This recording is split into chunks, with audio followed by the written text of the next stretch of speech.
অবিশ্বাস্য শ্বাসরুদ্ধকর এক ম্যাচ। একেবারে শেষ ওভারে এলো ফলাফল। শরীফুল ইসলামের ফাইফারের পর ৬ নম্বর উইকেটটাও তুলে নেন তিনি। Cutter master Mustafizur Rahman centurion Cooper কনলিকে ফেরান, তবে ভাগ্য সহায় হয়নি শেষ পর্যন্ত। পূরণ হলো না অজিদের হোয়াইট ওয়াশ করার স্বপ্ন। তবে প্রথম ২ ওডিআই জেতা বাংলাদেশের হাতেই সিরিজ জয়ের ট্রফি। অস্ট্রেলিয়াকে ২৭৫ রানের লক্ষ্য দেওয়ার পর বোলিংয়ে নামে বাংলাদেশ। অজিরা শুরুটা করে দুর্দান্ত। বাংলাদেশের হয়ে প্রথম আঘাত হানেন শরীফুল ইসলাম, স্বীকার করেন জশ ইংলিশের উইকেট। ম্যাট র্যানশোকে তো রানের খাতায় খুলতে দেননি শরীফুল। অ্যালেক্স ক্যারি থিতু হওয়ার আগেই তার বিদায় ঘণ্টা বাজান তাসকিন আহমেদ। ৭০ রানে ৩ উইকেট হারায় অস্ট্রেলিয়া। কনলি ও লাবুশেন গড়ে তোলেন ৬৪ রানের জুটি। ওই জুটি ভাঙেন শরীফুল। লিটনের বদলি হিসেবে নামা উইকেট কিপার নুরুল হাসান সোহান নেন দুর্দান্ত ক্যাচ। বাংলাদেশি বোলাররা একের পর এক উইকেট তোলেন, তবে কুপার কনলি অস্ট্রেলিয়াকে এগিয়ে নেন দুর্দান্ত সেঞ্চুরিতে। ২৭ রান করা ক্যামেরুন গ্রিনকে অবশ্য ইনিংস বড় করতে দেননি শেখ মেহেদী। এরপর শুরু শরীফুল ইসলামের জাদু, তুলে নেন ফাইফার, পূরণ করেন তার ৬ষ্ঠ উইকেটও। আর সেঞ্চুরিয়ান কনলিকে ফিরিয়ে ম্যাচ জমিয়ে তোলেন মুস্তাফিজুর রহমান।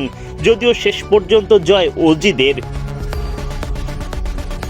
ফুটবল বিশ্বকাপের উন্মাদনার মাঝেই অস্ট্রেলিয়ার বিপক্ষে সিরিজের তৃতীয় ও শেষ ওয়ানডেতে মাঠে নামে বাংলাদেশ। আগেই সিরিজ জয় নিশ্চিত করা টাইগারদের সামনে লক্ষ্য এবার আরও বড়। নিয়মিত ওয়ানডে অধিনায়ক মেহেদী হাসান মিরাজ চোটের কারণে মাঠের বাইরে। নেতৃত্বের ভার দাঁড়ায় নাজমুল শান্তর কাঁধে। টস জিতে আগে ব্যাটিংয়ের সিদ্ধান্ত নেন ভারপ্রাপ্ত অধিনায়ক শান্ত। বাংলাদেশের হয়ে ইনিংস শুরু করতে নামেন সৌম্য সরকার ও তানজিদ তামিম, তবে তারা ভালো শুরু এনে দিতে ব্যর্থ হন। মাত্র ২ রানের মধ্যেই প্রথম উইকেট হারায় বাংলাদেশ। সৌম্য সরকার ফিরে যান বার্টলেটের বলে উইকেট হারিয়ে। ৪ বল উইকেটে টিকে থেকে মাত্র ২ রান করতে পারেন এই ওপেনার। অধিনায়ক নাজমুল শান্ত এসে জুটি গড়ে তোলেন তানজিদ তামিমের সঙ্গে। তাদের জুটি ৫০ পেরিয়ে যায়, কিন্তু ৫১ রানে গিয়ে এই জুটি ভাঙে। ম্যাট রেনশোর শিকারে পরিণত হন তামিম। ২০ বল খেলে ২-৪ ও ১ ছক্কায় ১৯ রান করেন এই ওপেনার। দলীয় ৫৩ রানে ২ ওপেনারকে হারিয়ে বসে বাংলাদেশ।